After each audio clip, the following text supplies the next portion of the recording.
And the other type of date that I really like is if we're gonna go for drinks or if we're gonna go for food, is to sit at the bar, always.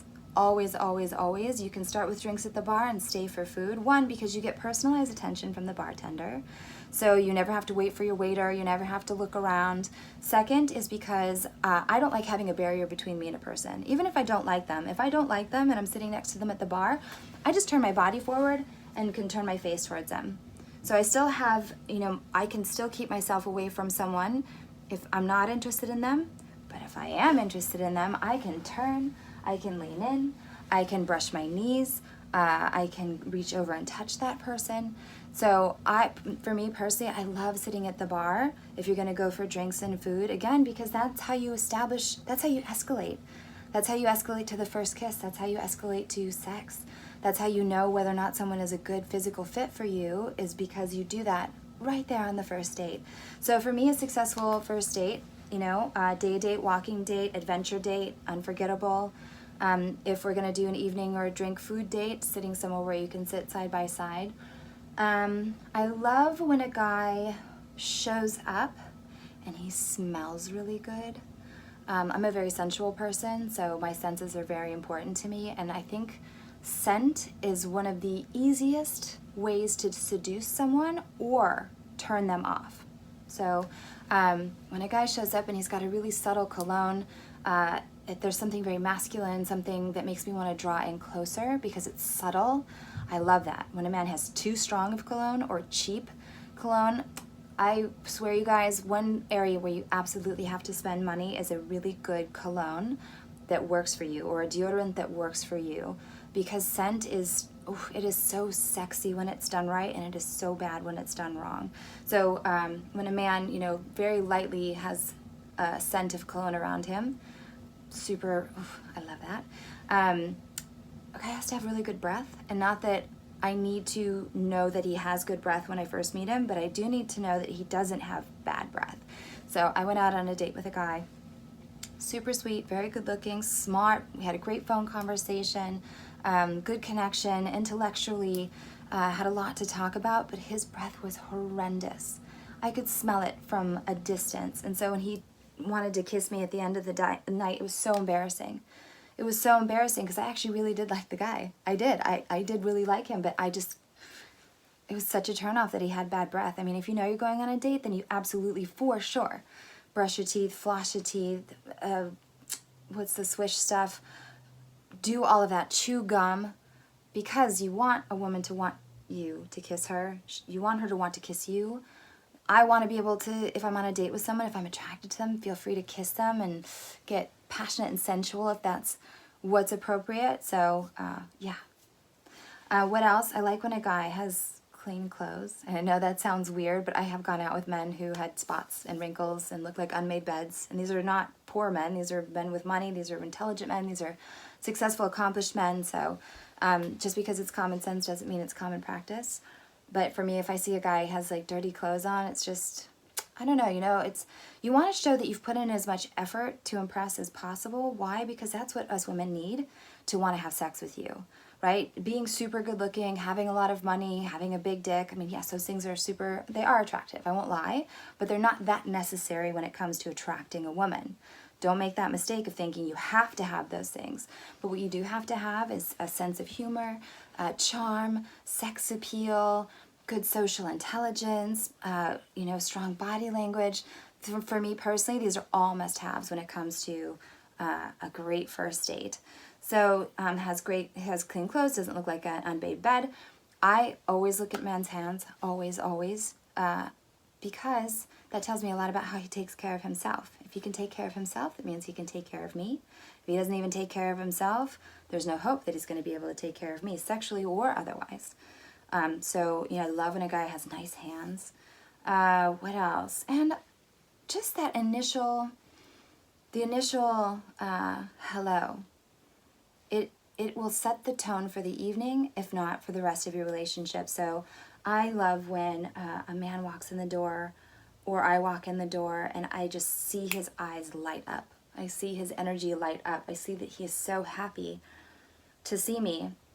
And you're probably thinking, oh, Amber, you're gorgeous. How could how could someone not be super excited to see you? Well, they may be excited, but they either don't show it or they're so jaded or cynical. I mean, believe me, I have walked into a room and I always dress beautifully and I do my best to be sexy and attractive for the dates that I go on. And I've walked in and a guy just had registered nothing on his face. And maybe later he warmed up to me. But just that initial moment just kind of already gave me so much information versus when I walk in and a guy's just like, I can see him get a little tongue-tied, a little gobsmacked.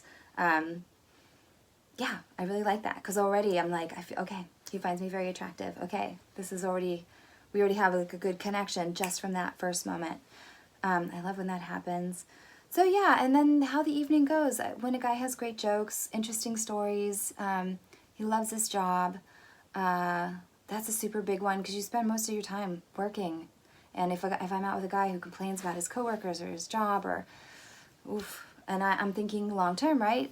I don't want to spend my life with someone who's going to come home and complain and bring home problems and bring home upsets. And that's not to say that there aren't problems or upsets, but it's not so much what happens to you, it's how you handle what happens to you.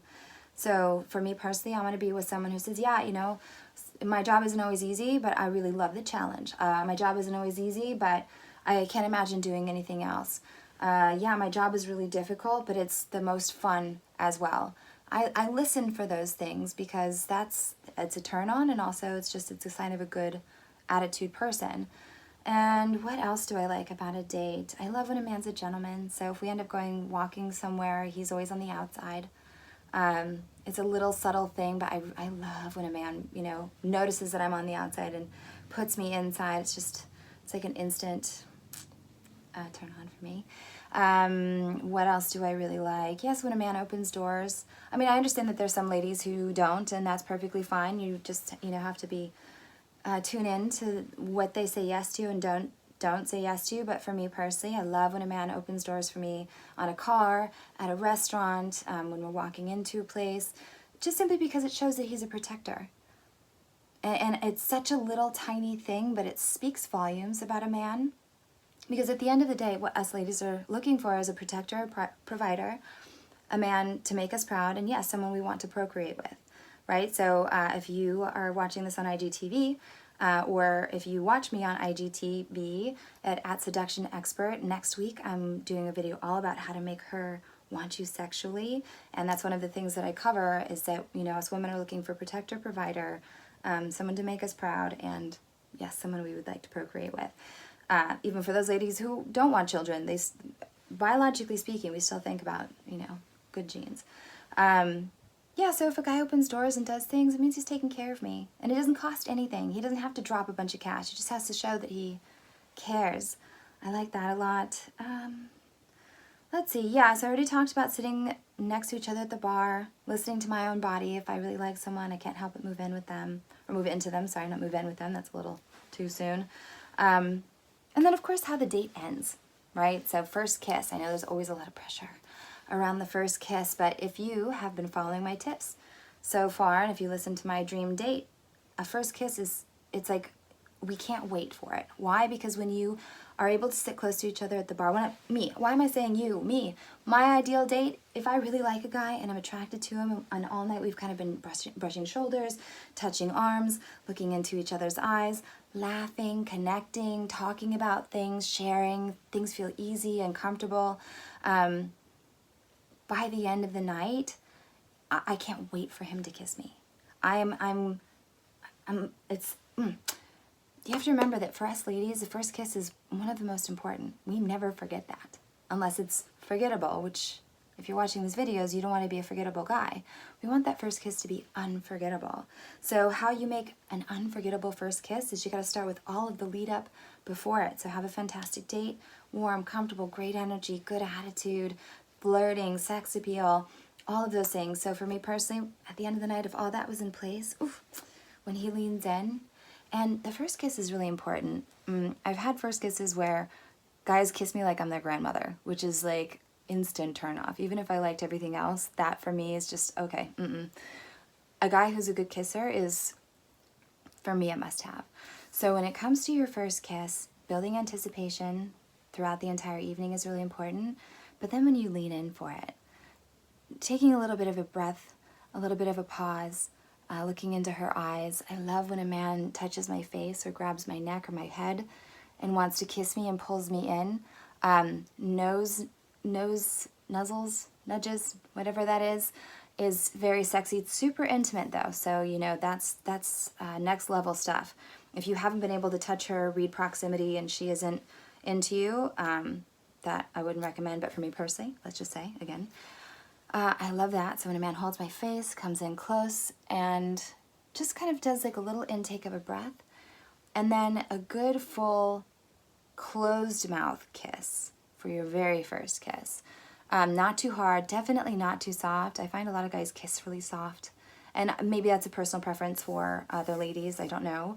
But for me, I like a guy who has like a good, juicy, firm, not hard, but juicy, like if you're gonna bite into a peach, how you kind of wrap your lips around a peach.